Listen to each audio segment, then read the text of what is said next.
La vie de Sainte Rita, 5e épisode.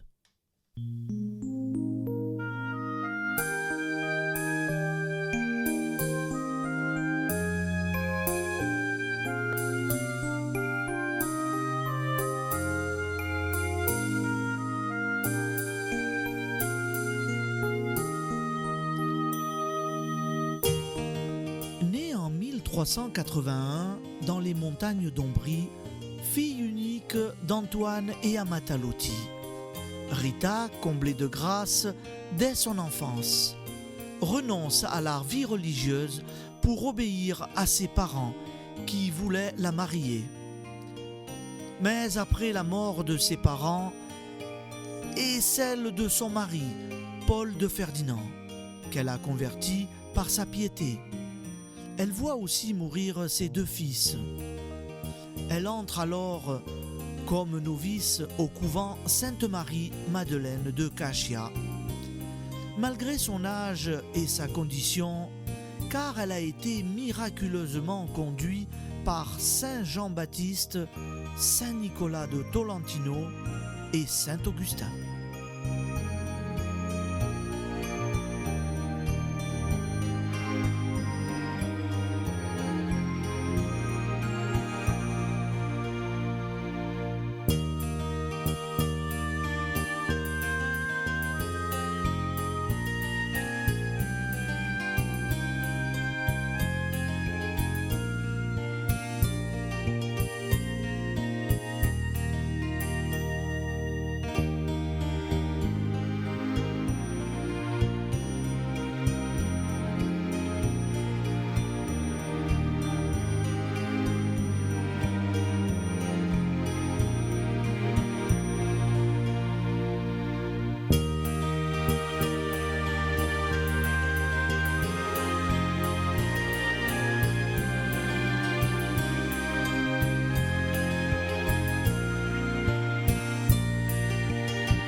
Le soleil, déjà ardent ce début de matinée, frappe les murs blancs du cloître, jetant des raies d'or entre les arcades.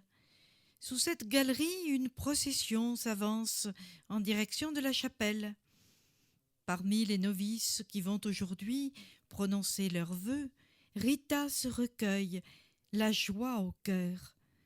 Enfin, après tant d'obstacles, de détours, de retards, elle va toucher au but, si longtemps poursuivie en vain. Dans quelques instants, elle sera de fait l'épouse de Jésus comme elle l'est déjà de cœur. La cérémonie se déroule avec une sobriété de rite qui en souligne la grandeur. À son tour, après ses compagnes entrées au monastère depuis plus longtemps qu'elle, Rita s'agenouille, répond, affirme, promet obéissance à la règle de l'ordre, à l'abbesse qui recueille ses 2 mains jointes dans l'une des siennes et lui pose l'autre sur la tête. Geste symbolisant à la fois, de la part de la supérieure, autorité et protection.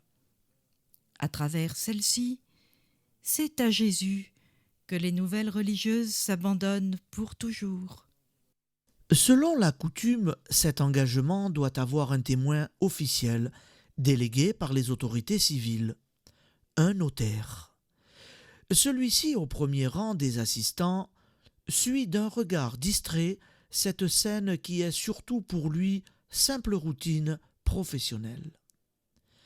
Il murmure, bien sûr, une prière pour les nouvelles professes. Mais il ne sait pas que, cette fois-ci, son compte rendu écrit sur le parchemin traversera les siècles. Pour lui, comme pour tous, celle qui se nomme désormais Sœur Rita n'est qu'une religieuse comme les autres, dans un monastère comme les autres, perdue au milieu de ces montagnes que le nom de Cachia n'a pas encore franchies. Au milieu de la foule, des voix venues de Roccaporena murmurent tout bas. « C'est la veuve de Paul de Ferdinand. La fille d'Antoine et d'Amata, vous savez bien, la petite tare venue qui me soignait si gentiment quand elle avait 15 ans. Quelle idée de se faire nonne. Oh, elle a eu du tourment avec le pauvre Paul de Ferdinand, que Dieu ait son âme. Et le chagrin, les deuils. Enfin, elle a retrouvé un refuge, elle qui restait seule. Non, Rita ne vient pas ici pour fuir la solitude ni les douleurs humaines. Elle y vient tout simplement parce qu'elle aime. » Pendant ce temps, quelque part dans le royaume de France divisé et déchiré, Jeanne la Lorraine garde encore les moutons au jardin de son père. Rentrée dans sa cellule, au soir de ce jour inoubliable, Rita ne cherche pas le sommeil. Du reste, elle a depuis longtemps pris l'habitude de prolonger son oraison jusqu'à ce que la fatigue lui ferme les yeux malgré elle. Piété ardente, jointe au goût de la mortification. Cette nuit, plus que jamais, elle a besoin d'adorer, de remercier, de contempler aussi, dans une perspective nouvelle, la passion de son époux pour la partager plus étroitement.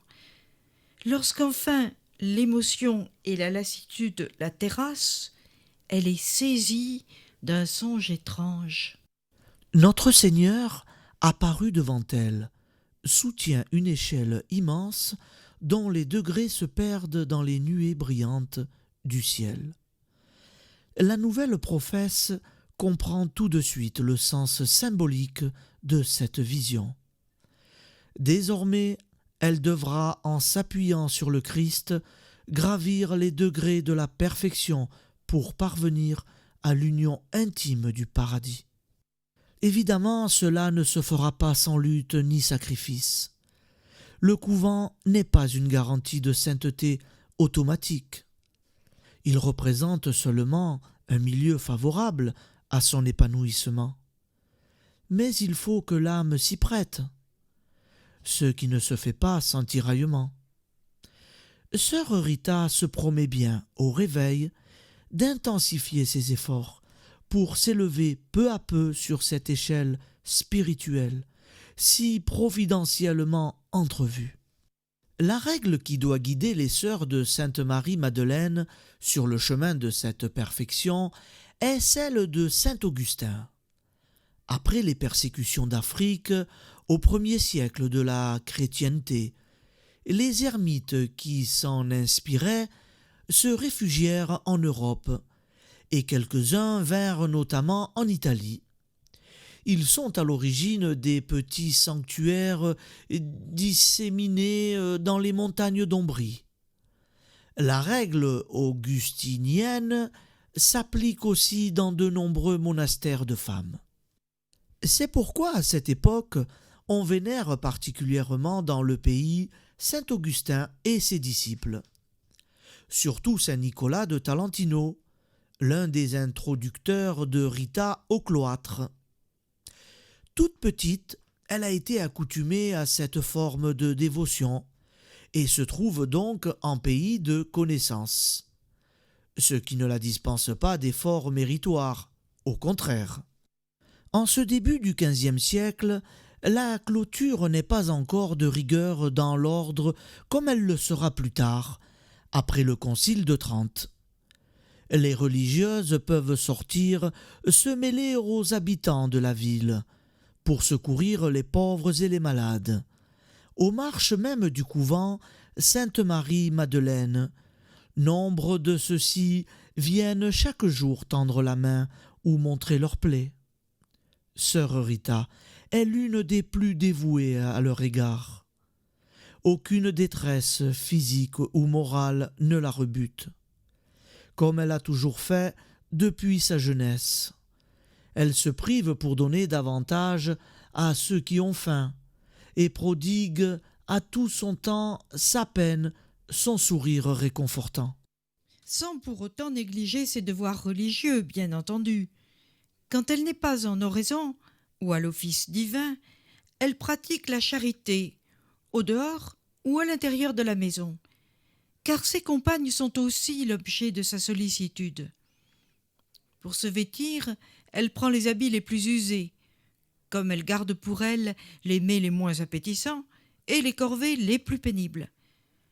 Là encore, elle sait consoler, encourager lorsqu'il le faut. Aussi lui demande-t-on souvent conseil autour d'elle. Sœur Rita, 2 hommes nous ont insultés au passage ce matin, comme nous sortions de chez cette vieille aveugle, dans la ruelle près de Sainte-Marie. N'y prenez pas garde, mes sœurs. Jésus aussi a été insulté autrefois. L'essentiel est de faire le bien. Ma sœur, je tousse, jamais je ne guérirai. Que va devenir ma famille? Rassurez-vous, mon ami, Dieu en prendra soin, et de vous-même aussi. Tenez, prenez ce remède, il va vous aider à soigner ce mauvais rhume. La voix est douce, la main aussi. Les pauvres gens apprennent à connaître cette sœur si compatissante. Parmi les moniales, beaucoup l'aiment aussi et reconnaissent ses mérites. Pas toutes, cependant. Là, comme ailleurs, on rencontre des caractères ombrageux, des incompréhensions.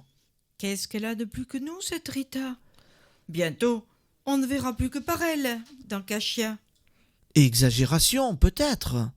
Cependant, c'est vrai qu'on commence à murmurer dans la cité le nom de sœur Rita, pour le bénir, et par là même bénir Dieu.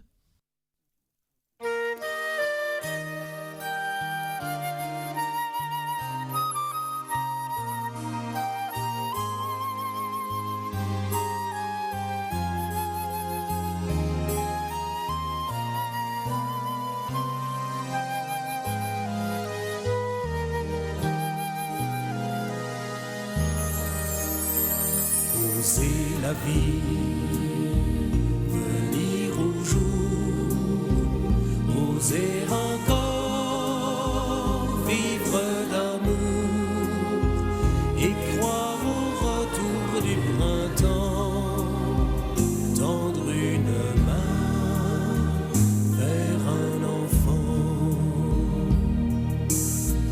ouvrir la porte de son cœur à ceux qui souffrent et qui peinent,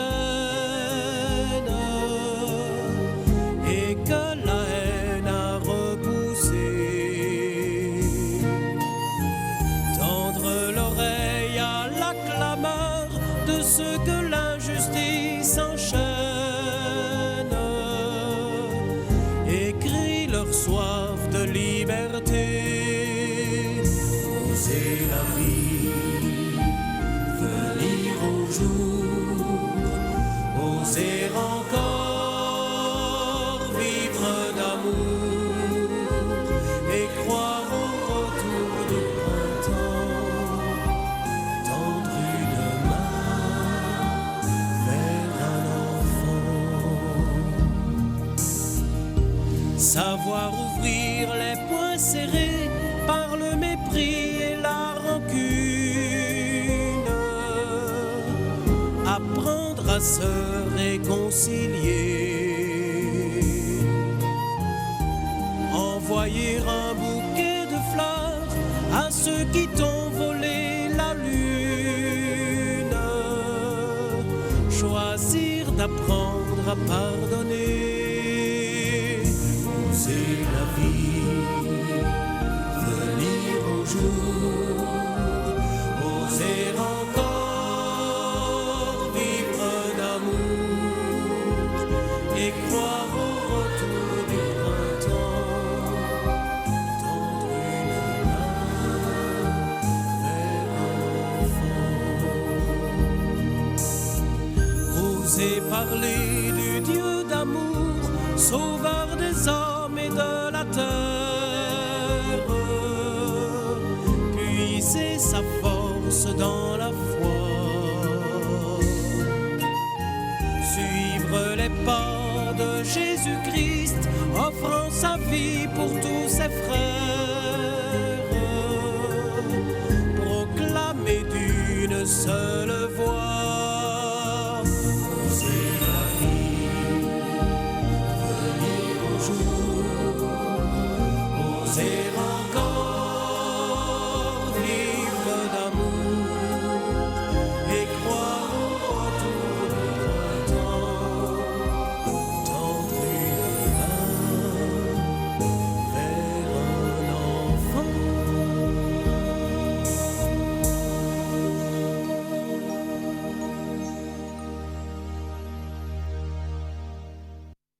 l'intéressait sans doute à peine. Lorsqu'il en arrive l'écho jusqu'à elle, cela ne sert qu'à la remplir de confusion. Humblement, elle veut lutter contre les imperfections, contre les mauvaises tendances de la nature, contre le démon, toujours prêt à attaquer celle qui devient plus que jamais son ennemie. En cas d'assaut violent, elle va jusqu'à se brûler, se flageller. Lorsqu'on la rencontre dans les couloirs du monastère, se dirigeant vers sa cellule, et qu'une religieuse, plus curieuse qu'une autre, lui demande où elle va à cette heure, elle répond « Je vais me battre contre l'ennemi ». Traduisons, elle se retire pour se donner la discipline. À sa mort, on s'apercevra qu'elle porte sous ses vêtements un cilice renforcé d'épines. Toujours la même spiritualité, renoncement, mortification, union à la passion du Christ. Satan finira par comprendre qu'il ne sera jamais le plus fort et par se retirer. Mais cela va demander des années. Jamais Rita ne se décourage. Elle tient jusqu'au bout. Le vœu d'obéissance ne semble guère lui coûter. Pourtant, il n'est pas certain qu'elle ne se soit jamais, intérieurement, impatientée devant certaines exigences de la vie monastique. Qui connaît le fond des cœurs? Au milieu des novices, des jeunes sœurs, Rita est quand même la plus chargée d'expérience. Elle a été maîtresse chez elle, a commandé à ses enfants. La voilà tenue de s'abaisser en toutes choses, de solliciter une permission pour le moindre acte sortant un peu de l'ordinaire, et à se plier à ces obligations inutiles que la supérieure lui impose pour tremper son caractère, à commencer par cette branche de bois mort qu'elle est tenue d'arroser 2 fois par jour.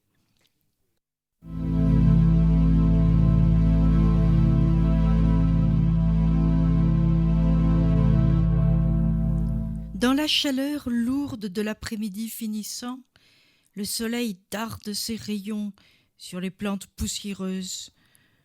On entend seulement le crissement des cigales. Sœur Rita marche pesamment, bras et jambes rompus. Depuis matine, elle a effectué tant de pas, plié tant de fois les genoux au service du Seigneur, des pauvres, de la communauté, qu'elle se sent lasse, lasse. Ah, elle se passerait bien de cette corvée supplémentaire. Il est loin le fond du jardin, l'arrosoir pèse à son bras, et cela pourquoi? Pour rien humainement parlant, si pour le devoir d'obéissance, Deo gratias malgré tout.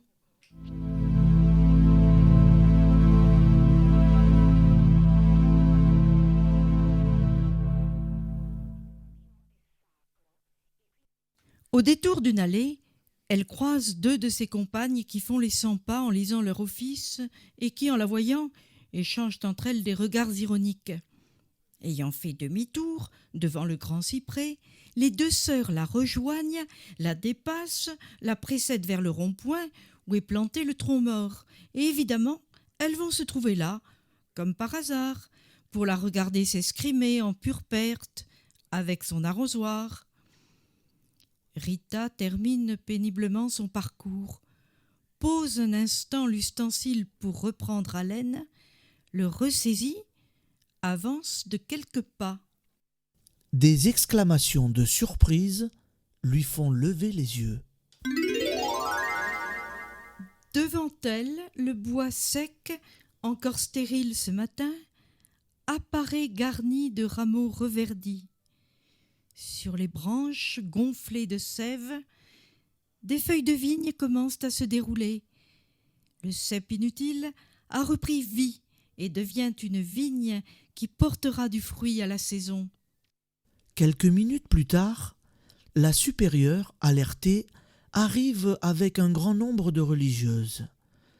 Toutes celles qui, à cette heure, ne se trouvaient pas occupées ailleurs, l'ont suivie, et elle n'a pas eu le courage de les renvoyer à leur besogne. ou à leur prière. Une fois de plus, un chant de louange monte vers le Seigneur. Et sœur Rita, que pense-t-elle de cette faveur divine? Avec son humilité coutumière, elle retient seulement la leçon d'obéissance, de confiance, de persévérance qui se dégage de ce fait stupéfiant. Pas un instant elle ne soupçonne que ses vertus puissent y être pour quelque chose. Pour elle, une autre, à sa place, aurait obtenu le même résultat. Dès qu'elle peut s'éclipser, elle reprend simplement sa tâche à la cuisine où elle aide la sœur cuisinière, souffrante ce jour-là, à éplucher les légumes. Le lendemain, on ne parle plus dans Cassia et aux alentours que de la vigne de sœur Rita.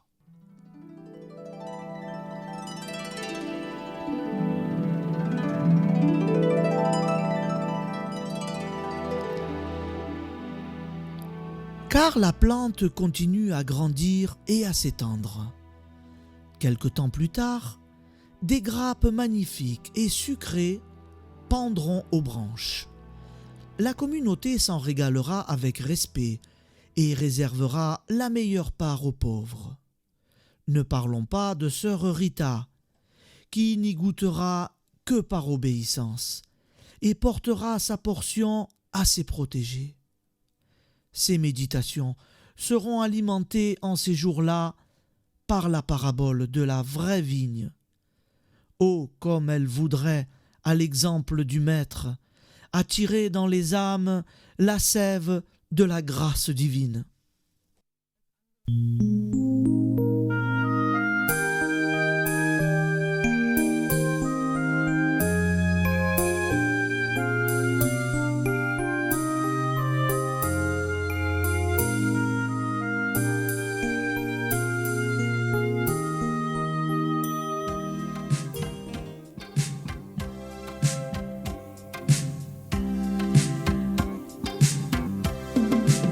Sainte Rita, épouse souveraine, toi qui connais le malheur et la peine, de tout là-haut, bien loin du fond des cieux, je t'en supplie, pose sur nous tes yeux.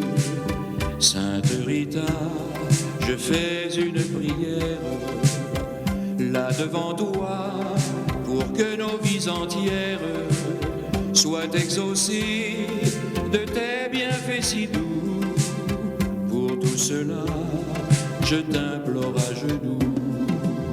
Sainte Rita, toi qui vois la souffrance des innocents qui sortent de l'enfance et la folie des hommes ici-bas, du haut des cieux, ne les condamne pas. Sainte Rita, demande à notre Père de nous aider à chasser la misère, de nous sauver en nous donnant la foi. Si tu le veux, je sais qu'il t'entendra.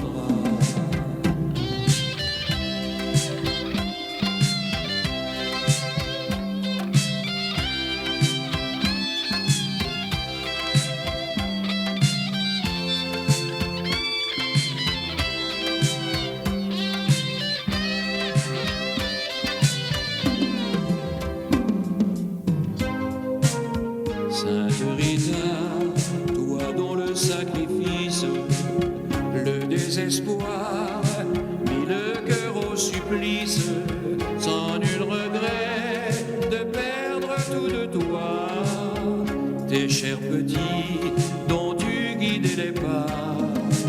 Sainte Rita, madone d'espérance, en te voyant, Jésus dans sa clémence, du haut du ciel, t'a prise par la main, et de ta vie, il refit le chemin. Sainte Rita, il fit de tes nuits noires un paradis, une si belle histoire. Des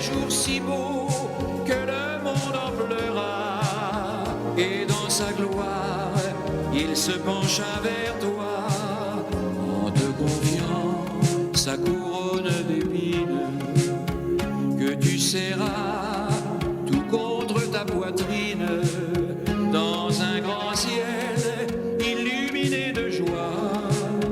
Jésus alors t'a prise dans ses bras. Sainte Rita, épouse souveraine, toi qui connais le malheur et la peine, de tout là-haut, bien loin du fond des cieux, fais que demain les hommes soient plus heureux.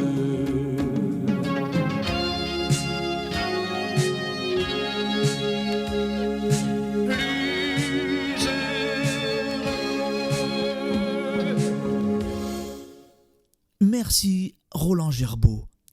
Amis auditeurs, je vous rappelle que si vous souhaitez vous procurer cette très belle chanson, elle se trouve à l'église de l'Annonciation, à Sainte-Rita, dans le Vieux-Nice.